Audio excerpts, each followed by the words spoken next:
शुरू करो आप। बंदो सतगुरु चरण को करूँ सो प्रेम प्रणाम। अशुभ करण धनी श्री देव चंद्र जी।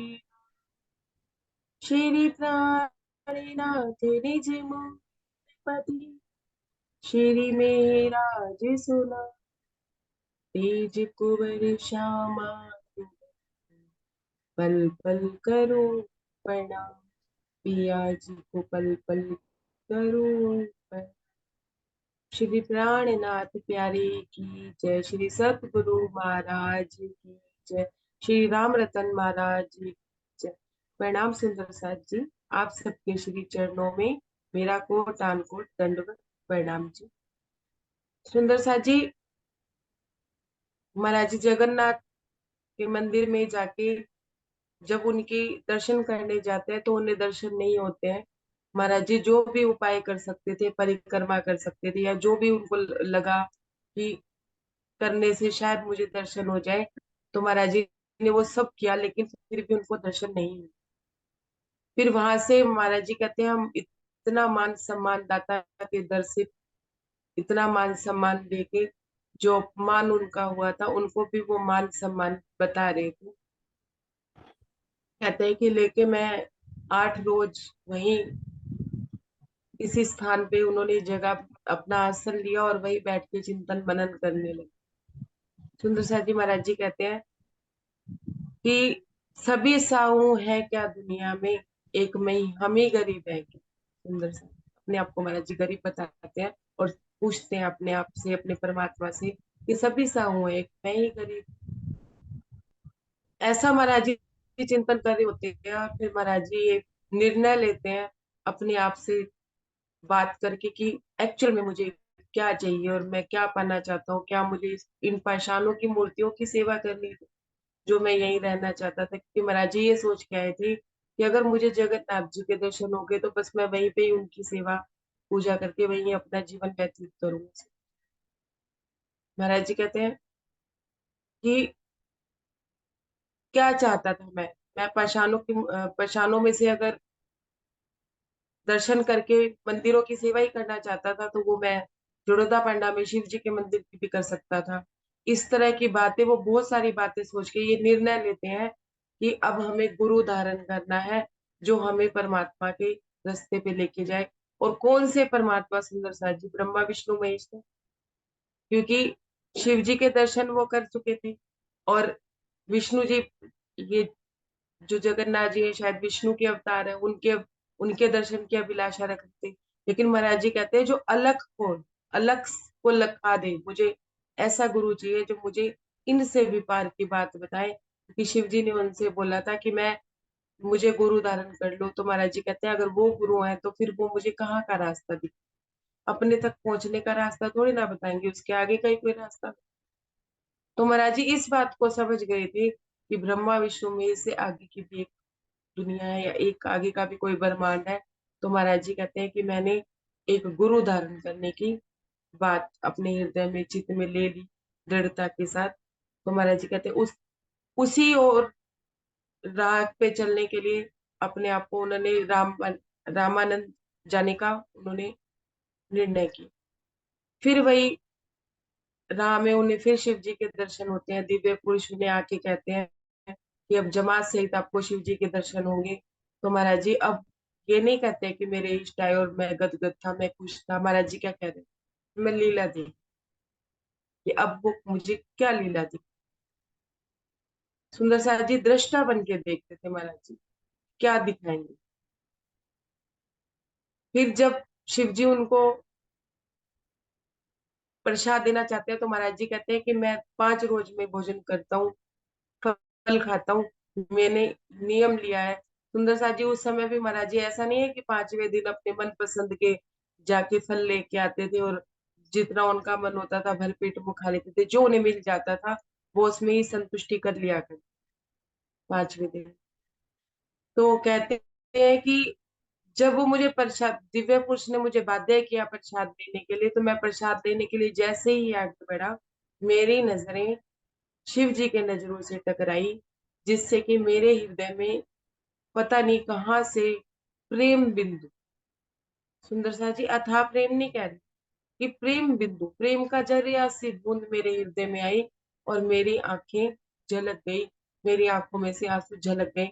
मेरे साथ ये विलक्षित घटना, क्योंकि मैं सोचता था कि मैं अपने सतगुरु को कैसे पहचानूं, कैसे जब मेरी उनसे मुलाकात होगी मैं कैसे जानूं कि कैसे हैं वो, और वो मेरे सतगुरु हैं या कोई और है, मुझे कैसे पता चलेगा।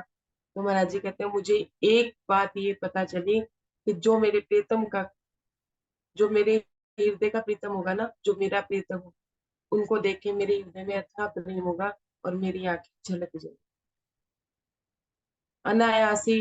पता नहीं, जैसे शिव जी को देख की आंखों में देख देख के उनके आंखों में आंसू आ गए, तो वो कहते हैं कि मैं मेरे सतगुरु को देख के भी शायद मेरे साथ ऐसे ही कुछ हो। तो सुंदर सा जी ये उन्हें पहचान मिलती है।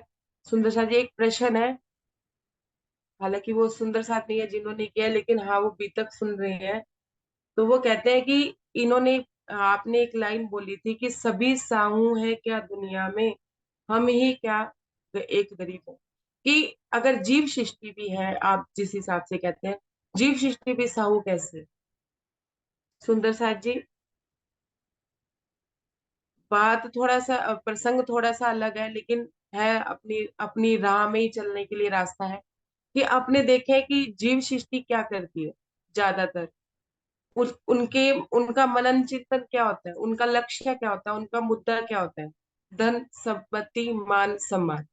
और जिनके पास ये सब चीजें हैं ना, उनसे भी अगर पूछा जाए ना कि अब आप क्या चाहते हो, वो कहेंगे नहीं। उनसे पूछा जाए कि कोई प्रश्न है आपके मन में, आप कुछ बात करना चाहते हो आध्यात्मिकता को भी लेके या गृहस्थी को भी लेके, तो वो पता है क्या कहेंगे, ऐसे कहेंगे नहीं, भगवान की बहुत कृपा है, सब कुछ है।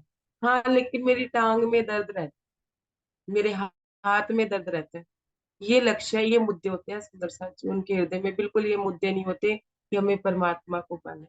वो परमात्मा की राह पे भी तब चलते हैं, इसलिए चलते हैं कि घर में सुख शांति बनी रहे, घर में व्यवस्था बनी रहे, घर में सब, उससे आगे का उनका कोई लक्ष्य नहीं होता। महाराज जी मुझे ऐसी बात बताते हैं। तो महाराज जी जब मैं इन दिनों, जब मैं ये गीता का मंथन कर रही थी, तो उन दिनों मैंने भी महाराज जी की ये बात उनसे पूछी थी। तो महाराज जी मुझे कहते कि क्या लक्ष्य होते हैं जीवन में, हम अपने अपने जीवन में देखें तो शुरू शुरू में हमारे क्या लक्ष्य होते थे। किसी ने ये कह दिया, किसी ने वो कह दिया, उसको लेके हम चिंतित हैं। ठीक है, कोई घर में फंक्शन है तो उसको लेके हम इतना इतना चिंतन कर रहे हैं। या कोई भी बात, सुबह अगर हमने खाना बना लिया कि चलो आज ये बना, तो उसके खाने के बाद, उस निपटने के बाद अगले शाम की चिंता है। मतलब कहीं भी राज्य से सुबह के टाइम जीव सृष्टि की तरह थोड़ी देर अपना मनन चिंतन किया, थोड़ी देर के लिए सेवा पूजा की, पाठ पूजा की, और फिर सारा दिन का काम बंद। तो मुझे महाराज जी कहते हैं तुम देखो तुम्हारे जीवन में भी क्या है। तो उन दिनों सुंदर साथ जी मुझे एक कविता महाराज जी ने दी थी, या शायरी कह लो, कुछ था मुझे नहीं पता। तो मैंने महाराज जी से कहा, मैंने कहा बात तो आप सही कह रहे हैं कि हम भी करते ऐसे ही हैं, एक टाइम की बात दूसरे टाइम की चिंता, या आज का निपट गया तो कल की चिंता, नहीं तो बैक पास्ट की चिंता या फ्यूचर की चिंता, इससे ज्यादा हमारी मुद्दे नहीं। कोई सीरियल की चिंता, पहले यही करते थे सुंदर सा जी, टीवी देख लिया सारा दिन, ये कर लिया वो कर लिया। ठीक है, वाणी से जुड़े थे, सब कुछ था, लेकिन राज्य की पहचान नहीं। तो महाराज जी ने मुझे एक, जैसे, अब मैं बताऊं कि महाराज जी ने कविता खुद नहीं सुनाई थी, जब मैं ऐसा कोई चिंतन मनन कर रही होती हूँ, तो महाराज जी कोई ना कोई चीज ऐसी मेरे आगे कर देते हैं, कोई चौपाई ऐसी आगे कर देते हैं, या किसी सुंदर साथ का फोन आ जाता है, वो इस तरह की बात करते हैं कि मेरे सवाल का जवाब मिल जाता है। क्या कहते हैं, मुझे ऐसे कहते थे वो, ना तो मैं तेरे मुस्कुराने की वजह, ना ही तेरे आंसुओं पे मेरा कोई अधिकार, और ना ही तुझे मेरी भीड़ में तलाश, कि हाँ तू भीड़ में भी अगर मुझे ढूंढ रही हो ना, और अकेले में भी तेरे को मेरी ख्वाहिश नहीं है। सुंदर साज। फिर महाराज जी कहते हैं, ना तो तुझे मुझे पाने का कोई जुनून कि तू मुझे पाना चाहती है, और ना ही तुझे मुझे खोने का डर कि हाँ तू मुझे खो देगी। इस बात का भी डर नहीं रखती है, बेपरवाह अपना घूम रही। ना तो मैं तेरा सफर में हम सफर हूँ, और ना ही तेरी मैं मंजिल। जब धनी ने मुझे ये 4-5 लाइनें दी तो मैं सोचने पे मजबूर होगी, तो मैंने इसका मनन किया, तो वाकई में ही मैंने ये पाया कि सच में हम मुस्कुराते किस लिए हैं। जब माया में कुछ अच्छा हो जाता है तो हम मंद मंद मुस्कुराने लगते हैं, हाँ धनी ने मेहर कर। और जब आंसू होते हैं आंखों में, तो सुंदर सा जी उस समय मैंने डीपली सोचा कि जब हम धनी के लिए रोते हैं तो वाकई में हम धनी के लिए रो रहे होते हैं। तो मैंने अपने आप में, मैं अपनी बात कर रही हूँ, कि मैंने ऐसे पाया कि माया में कोई दुख होता है तब आंखों में आंसू आते हैं। धनी के लिए आंसू नहीं आते। तो धनी कहते हैं कि इन आंसुओं पे भी मेरा अधिकार नहीं है, क्योंकि मैं सब जानता हूँ कि तू किस लिए। फिर धनी कहते हैं कि भीड़ में भी तो मुझे नहीं तलाशती है कि हाँ बे, मेरे धनी मुझे किसी भी रूप में मिल जाएंगे। तुझे ये तलाश नहीं होती है अकेले में भी। जब तू कभी मेरे साथ बैठती है सेवा पूजा के लिए, किसी चीज के लिए, तो भी माया का विचरण करके उड़ जाती है। उस अकेले पे भी मेरा अधिकार नहीं, मेरी ख्वाहिश नहीं, मैं तेरे हृदय में ख्वाहिश नहीं देखता। फिर क्या कहता है, ना तो तुझे मेरे को पाने का जुनून, महाराज, मुझे महाराज जी ऐसे कहते थे कि ना तो तुम मुझे पाना चाहती है, बस तुझे मेरी मेहर से मतलब, और ना ही तुझे मेरे खोने का डर है कि हाँ भाई मैं ऐसा ना करूं, या ऐसा कुछ हो गया कि राजी मुझसे रूठ गए। तुझे मेरे खोने का भी डर, अपनी बेपरवाह तू अपनी जिंदगी जी। फिर मुझे कहते हैं, ना तो मैं तेरा हम सफर, तूने कभी मुझे अपना हम सफर बनाया ही नहीं। अपने चाचे मामे ताए, अपनी बेटियां, अपनी माँ, अपने रिश्तेदार ही तुझे हम सफर नजर आते हैं कि ये मेरा साथ देंगे, जबकि हमेशा उनमें भी मैं ही होता हूँ तेरा साथ देने के लिए। और ना ही तेरी कोई मंजिल। कहते हैं कि तेरी मंजिल भी नहीं है कि मैं तेरी मंजिल हूँ। पाना क्या चाहती है, माया ही पाना चाहती है। सुंदर सा जी उन दिनों ये बात मुझे बहुत लगी कि महाराज जी सही कह रहे हैं, कि जैसे जीव सृष्टि अगर नंगे पैर चल के जगन्नाथ की यात्रा करने आती, जिस जिस मुद्दे को लेके या जिस इच्छा को लेके वो आती, तो उसकी इच्छा पूर्ण हो जाती। महाराज जी कहते हैं कि मैं परमात्मा के दर्शन की इच्छा लेके आया था, तो मेरी वो भी इच्छा पूरी। ये दर्द, और ये दर्द हम सब लोगों का भी होना चाहिए कि हम जाते हैं पन्ना जी, हमें साक्षात जब श्री जी वहां बैठे हैं तो उन्हें दर्शन क्यों नहीं। क्या कमी है अभी भी हमारे में, जब हम वाणी से सब जान गए हैं, और हमारी पात्रता नहीं बन रही है, या हमारे हृदय में ऐसा कौन सा दुख, या हमारी मंजिल कौन है, या हमारा लक्ष्य क्या है। हम अपने लक्ष्य को भूल के बैठ गए। ऐसी बात महाराज जी इस लाइन में मुझे उन्होंने जो बताया, जब मुझे ये बात, जब मैंने मंथन किया ना सुंदर साथ जी, उस समय मैं इतनी ज्ञानी भी नहीं थी, और मुझे ज्ञान ही नहीं था। अब तो थोड़ा बहुत है कि चलो कि हमारा राज्य के साथ संबंध क्या है। महाराज जी से 20 साल, 20-22 सालों से जुड़ी थी, लेकिन महाराज जी की पहचान नहीं थी। उनकी मेहरों में खुश रहा करती थी, मस्त रहा करती थी कि हाँ राजी है, सिर पे खड़े हैं, अपने आप सब कर देते हैं, मुझे कोई चिंता नहीं। जब उन्होंने इस तरह की बात की तो बात मुझे लगी। 2-3 दिन उदासी का माहौल रहा, और ये भी सोचती रही, मंथन भी करती रही। तो महाराज जी मुझे उस समय पे उन्होंने मुझे एक बात और समझाई थी सुंदर जी, जैसे मेरा सिलाई का काम है, तो महाराज जी पूर्ण अति पूर्ण है तो वो करके दिखा दिया करते हैं। बस बात है, सिलाई कर रही थी तो मुझे कहते कि ये कपड़े में भी तो सुई चुभ रही, ये चुभन जो सुई इस कपड़े में चुभ रही है, ये इस कपड़े को अलग कर रही है, या कुछ एक नया नव निर्माण कर रही है। मैंने कहा मेरे हृदय में बात है, तो मैंने अंदर ही अंदर कहा, मैंने कहा आप सही कह रहे हो कि ये सुई चुभ रही है तो एक नया कपड़ा ही बना दिया। तो महाराज जी कहते हैं कि अब जब तेरे हृदय में बात चुभी है, तो अपनी जिंदगी को नए तरीके से शुरू। तो सुंदर साहब जी अपने हृदय में, मैं आपके लिए भी और अपने लिए भी कह रही हूँ कि जैसे महाराज जी मुझे फिर दोबारा से समझा रही हूँ कि अपने हृदय में एक लक्ष्य स्थापित कीजिए कि हमें चाहिए क्या, और हमारा हम सफर क्या, और हमारी मुस्कुराने की और रोने की वजह क्या है। क्या हमें धनी को पाने का जुनून है, या उन्हें खोने का डर भी होता है हमें कि नहीं राजी, अगर ऐसा हम करेंगे तो राजी नाराज हो जाएंगे या गुस्सा हो जाएंगे। तो सुंदर सा जी एक लक्ष्य है। हम अब प्रेम सृष्टियों का क्या लक्ष्य है? जीव सृष्टियों के तो कई कई लक्ष्य है, ईश्वरी सृष्टि के भी लक्ष्य होगा कि प्रेम पाना है, लेकिन ब्रह्म सृष्टियों का क्या लक्ष्य है? महाराज जी ने यहाँ ये बात मुझे तो महाराज जी यहाँ कहते हैं, इसलिए कहते हैं कि सभी साहू, कि जो जो पाना चाहता है वो परमात्मा से पा लेता है। जीव सृष्टि भी अपने इष्ट से सब कुछ पा लेती है। अभी तो उनको पता ही नहीं है सुंदर साथ जी की वो जीव सृष्टियां या ईश्वरी हैं या ब्रह्म सृष्टियां, उन्हें अभी कुछ नहीं पता। अभी तो वो अपनी राह पे चल रहे हैं, लेकिन वो ये कह रहे हैं कि हर इंसान अपनी मन चाही वस्तु पा रहा है। मैं तो कोई वस्तु चाह ही नहीं रहा था, मैं तो परमात्मा को चाह रहा था और मैं नहीं पा पाया। इस तरह की बात महाराज जी नरसा जी, जिनका प्रश्न था शायद क्लियर होगा। तो अब नरसा जी जब महाराज जी शिव जी से मिलते हैं, ये भेद कि शिव जी के दर्शन महाराज जी को दो बार क्यों हुए, वो दिव्य पुरुष क्यों मिले, ये सारे भेद महाराज जी ने तब खोले जब उनको राज्य के दर्शन, जब उनको दादा गुरु महाराज मिल गए। लेकिन अब मैं पहले खोलूं या बाद में, मैं थोड़ी सी कंफ्यूज हूँ। थोड़ा सा आगे चलते हैं, फिर आपको बताती हूँ। लेकिन इतना था कि महाराज जी की उस समय की परिस्थिति में महाराज जी को बस ये उनसे मिला कि हाँ भाई, जब मुझे मेरे प्रीतम से मेरा मिलन होगा तो मेरे हृदय में भी अथाह प्रेम होगा और मेरी आंखों में भी ना चाहते हुए भी आंसू। इस तरह की बात महाराज जी कहते हैं। हंसा कैमरा ऑन कर लो तो, पेज नंबर 66। सत्तावनाएं देते हुए बोले, घबराने की बात नहीं, कठिन प्रतिज्ञा तुमने ली पर ठहरो एक सांस में।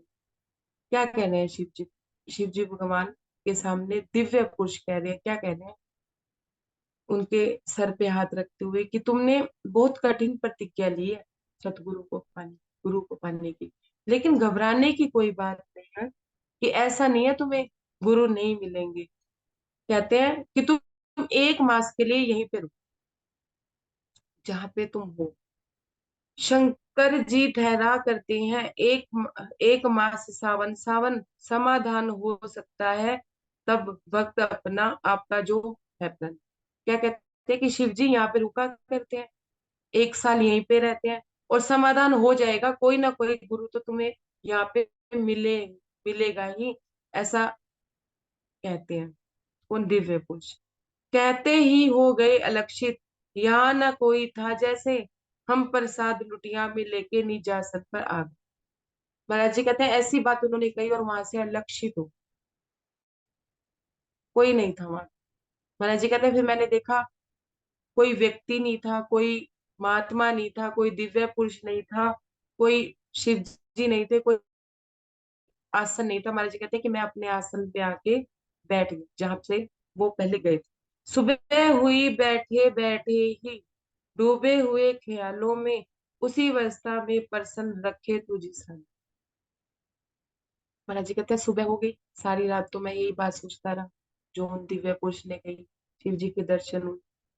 महाराज जी कहते हैं इसी ख्यालों में डूबा हुआ था, सुबह हो गए, उसी अवस्था। महाराज जी कहते हैं कि सुबह सुबह दिल का हाल ठीक था, और मैं अपने परमात्मा से क्या कह रहा था कि ठीक है, जिस अवस्था में तू रखे मुझे मंजूर है, क्योंकि वो रामेश्वर जाना चाहते थे।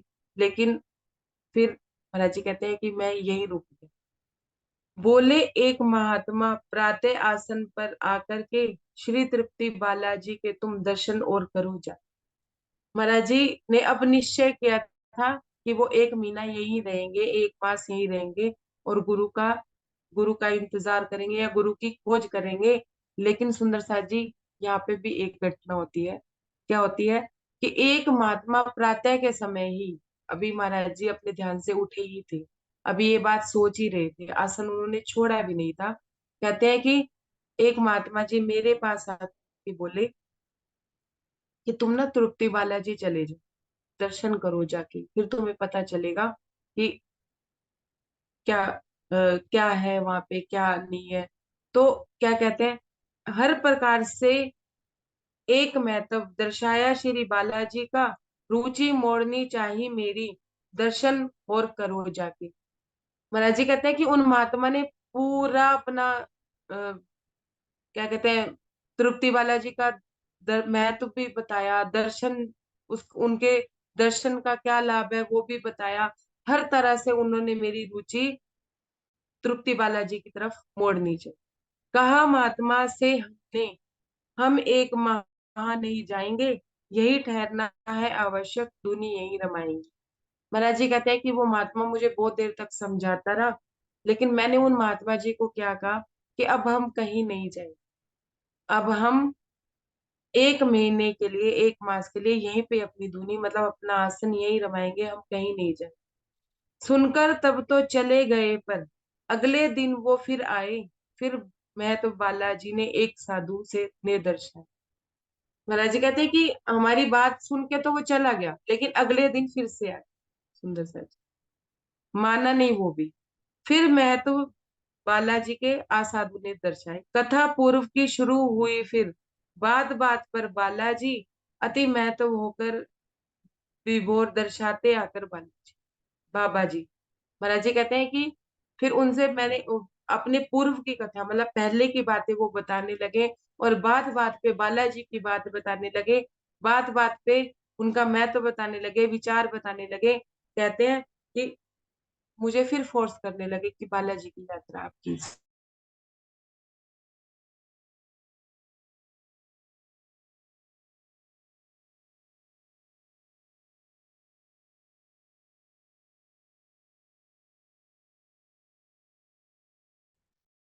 प्रातः ही अब विचार बन गए हमारे, बालाजी की यात्रा के, परिवर्तन आया अपने में वृत्त साधु की व्याख्या में। महाराज जी कहते हैं कि अब मेरे विचार बदल गए। मैं वहीं रुकना चाहता था क्योंकि शिव जी ने बोला था कि एक मंथ, एक महीने के लिए यहीं पे रुकना है। सुंदर सा जी 1 मिनट का समय दीजिएगा मेरा एक्चुअली।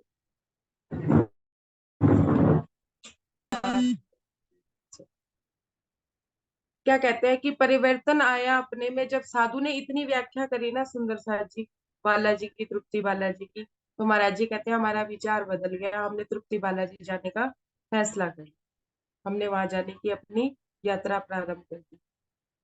शिव जी के कथन को भी ठुकरा दिया सुंदर सा जी महाराज जी ने।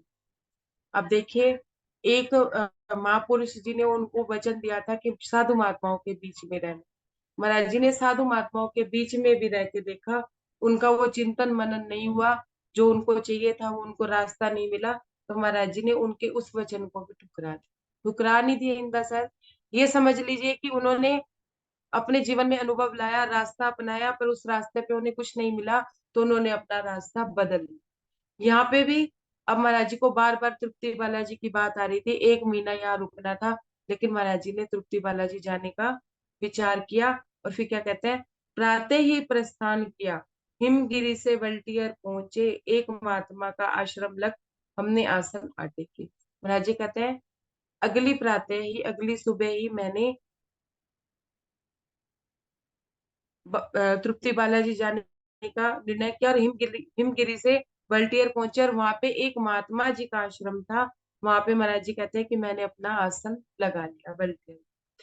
एक बरामदे में से एक साधु, ध्यान से सुनिएगा मेरा सुंदर सा जी, प्रसंग शुरू हो रहा है, प्रसंग बहुत ही अच्छा है।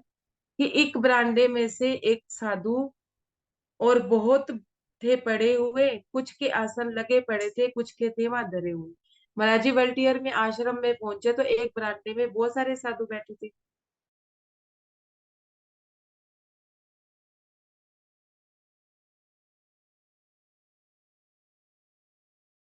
67 जगह बैठने योग्य देख के आसन अपना लगा लिया, सदा बैठकर ही अपने जा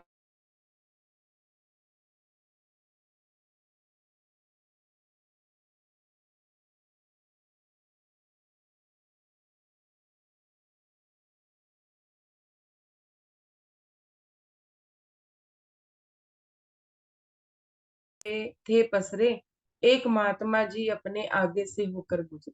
महाराज जी कहते हैं मीत मतलब एक दीवार को ही अपना मीत बता रहे हैं, या एक जो भी जगह वहां पे होगी, वो कहते हैं कि मैंने उनका सहारा लिया, मैं उसके सहारे पे अपने आसन पे जा जाके जा बैठा और एक महात्मा जी वहां से गुजरे, एक महात्मा वहां से गए।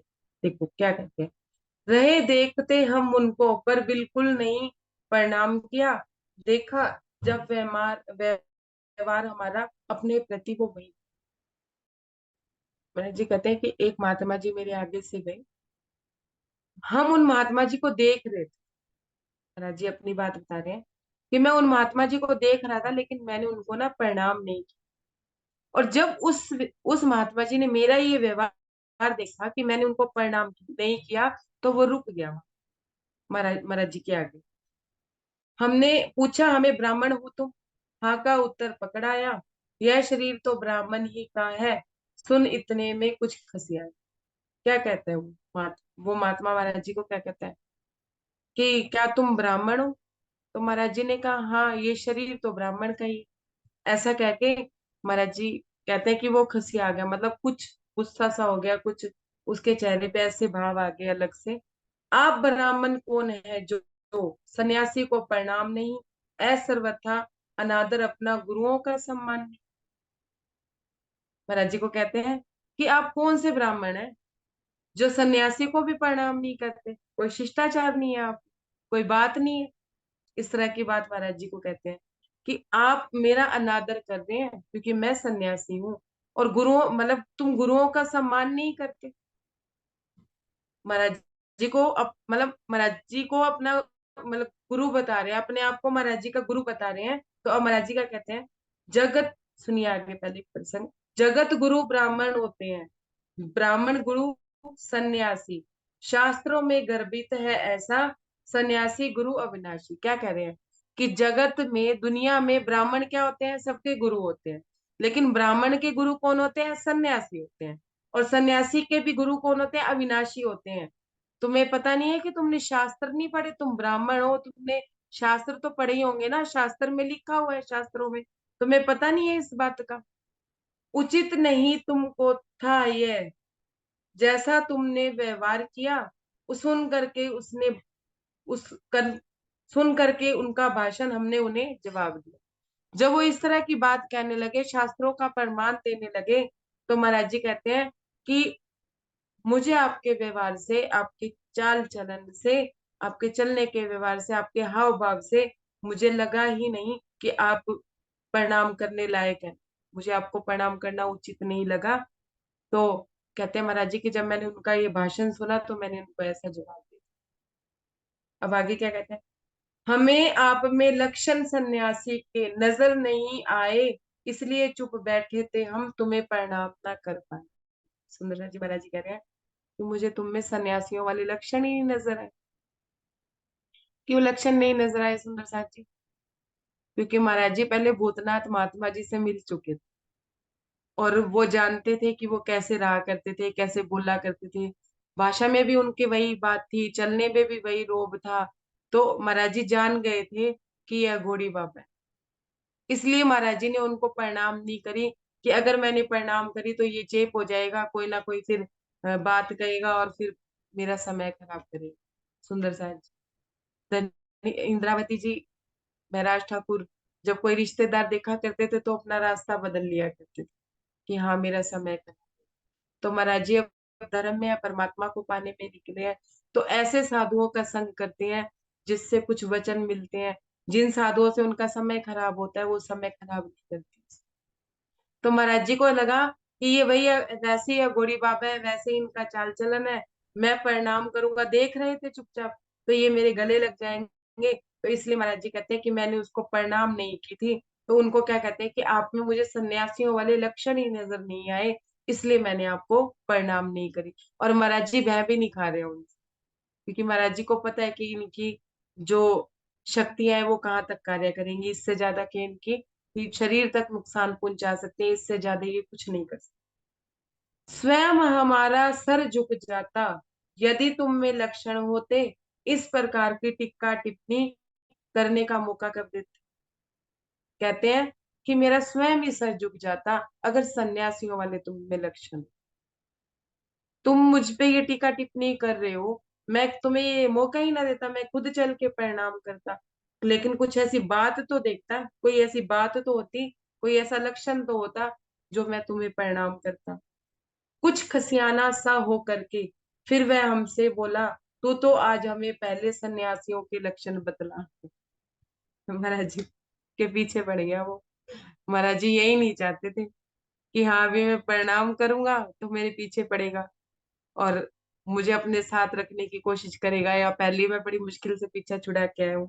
महाराज जी कहते हैं ये तो फिर चिपक गया, अपने हृदय में सोचते हैं कि प्रणाम कर ना करने पे भी मैंने बुलाया ही नहीं तो भी चेप हो गया। क्या कहते हैं कि खसिया गया, मतलब गुस्से में हो गया, झुंझला गया। क्या कहते हैं पहले तो तुम मुझे सन्यासियों के लक्षण बता। अब महाराज जी उससे पीछा छुड़ाना चाहते हैं कि नहीं मुझे बात ही नहीं करनी है, वो अपने चिंतन मनन में लगना चाहते हैं। लेकिन ये सन्यासी अब उनका पीछा नहीं छोड़ रहे। तो महाराज जी भी विनम्र भाषा में बोलते हैं सुंदर सा जी। जैसे वो बोल रहा था ना अकड़े अकड़े भाव में या अहंकार भाव में, महाराज जी ऐसा नहीं बोल रहे थे। महाराज जी ने गीता का एक श्लोक सुना दिया कि महाराज जी ने गीता ही पढ़ी हुई थी और शास्त्र तो पढ़े ही नहीं हुए थे। महाराज जी ने जो श्लोक सुनाया वो मैं पढ़ देती हूँ। काम्या नाम कर्मण्यस्य संन्यासबलियो विदो, मतलब मुझे पढ़ना भी नहीं आ रहा, प्योर हिंदी है। क्या कहते हैं आगे महाराज जी, ये लक्षण है सन्यासी के जो गीता में बतलाए हैं, आप हमें इस लक्षण में बिल्कुल नजर ना आए।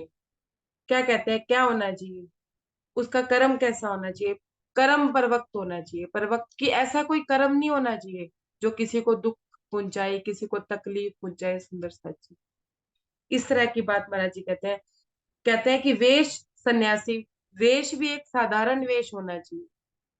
ऐसा नहीं कि कुछ अलग ही वेश होना चाहिए कि विभूति लगा ली, ये लगा लिया, वो लगा लिया। ये और व्यवहार कैसा होना चाहिए, संगत पूर्वक व्यवहार होना चाहिए। ऐसा नहीं कि तुम अपनी मर्जी से किसी के ऊपर भी अपने बल से कोई भी काम मुझसे करवा लो, जैसे तुम मुझसे प्रणाम करवाना चाहते। अब क्या कह रहे हैं ध्यान से सुनिएगा। कहते हैं कि सन्यासी के ये लक्षण गीता में बतलाए हैं, हमें आप में बिल्कुल भी ये लक्षण नजर नहीं। महाराज जी साफ और क्लियर कट शब्दों से कहते हैं कि ये लक्षण होने चाहिए, कर्म परवक्त होना चाहिए, वेश सन्यासी का होना चाहिए, यह व्यवहार व्यवहार ऐसा होना चाहिए कि असंगत ना हो। संगत मतलब सबको साथ लेके सबको समानता का व्यवहार होना चाहिए, ना कि जिससे जो वस्तु पानी है उसके लिए ऐसा होना चाहिए। अब महाराज जी क्या कहते हैं, टाट और पश्मीने का मेल भी कौन सी सॉरी टाट और पश्मीने का मेल कौन सी संगत। महाराज जी कहते हैं कि टाट टाट होती है ना जो कहते हैं खद्दर का कपड़ा होता है, उसके ऊपर पैबंद लगा दिया जाते हैं, ऐसी एक टाट। जिसे ये समझ लीजिए कि तंबू वगैरह बनते हैं वो भी टाट कहलाती है। नहीं तो किसी कोई भी पर्दा होता है जिसमें हम पैबंद लगा देते हैं, पैबंद लगा के बनाए, तो वो कहते हैं कि टाट और पश्मीने का कौन सा मेल।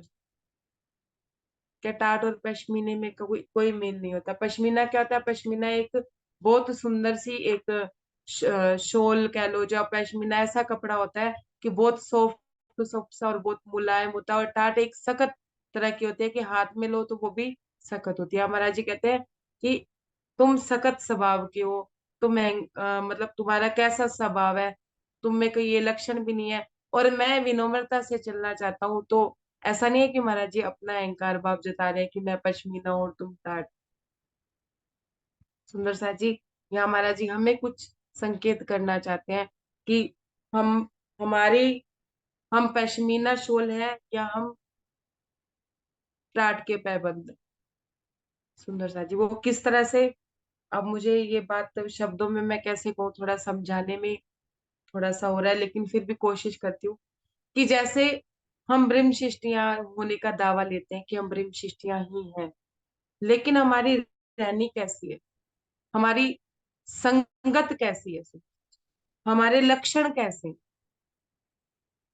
महाराज जी हमें इस तरफ हमें बताना चाहते हैं कि हम बोलने में अहंकारी हैं, बात करने में बात बात पे हमारे हृदय में अहंकार आ जाता है, बात बात पे हमें गुस्सा आ जाता है, और हम क्या चाहते हैं पश्मीना। हम बने तो टाट का पैबंद हुए हैं, लेकिन हम मिलना किससे चाहते हैं, राज्य से। क्या क्या संबंध है, मतलब महाराज जी कहते हैं क्या संबंध है, अगर हम प्रेम शिष्टियां हैं या अगर वो साधु मैं परमात्मा को पाना चाहता था, वो अपना अहंकार भाव से अपनी विद्या सिद्धियां पाना चाहता था। क्या मेरा और उसका मेल था? नहीं था। पहले भी हुआ था जो भूतनाथ बाबा जी मिले थे, कोई मेल हुआ था?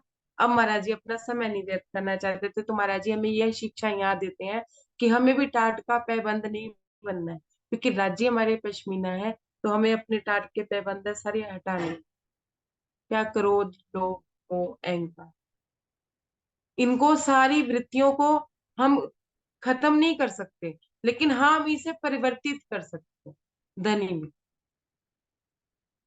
अपनी रहनी को सुधार सकते हैं। सुंदर सा जी, हमें रहनी सुधारनी पड़ती है, हमें रहनी करनी पड़ती है। और महाराज जी में रहनी है। क्यों? क्योंकि धनी प्रेम में मगन है। हालांकि जानते नहीं है कि किसके प्रेम में मगन है, क्या चाहते हैं क्या नहीं चाहते हैं, लेकिन फिर भी एक दीवानगी है उनकी कि मुझे पाना है, उस अलख को पाना है, उस अ, अलख निरंजन को मुझे पाना है। तो इस तरह की बात महाराज जी कहते हैं कि अपने आप को विनम्रता से उनके उसके आगे सारी बात करते हैं। सुंदर सा जी, समय हो गया है, इसका बात उन कल करेंगे और प्रसंग भी कल पूरा करेंगे। अभी प्रणाम कर लेते हैं। प्रणाम सुंदर सा जी। प्रणाम जी। प्रणाम जी। ये प्रणाम कुछ जी। प्रणाम जी। प्रणाम जी। प्रणाम जी। कुछ समझ ना आया तो पूछ लीजिएगा, प्रश्न कर लीजिएगा। प्रणाम जी। प्रणाम आप जी। प्रणाम जी। प्रणाम जी। प्रणाम संग प्रणाम जी।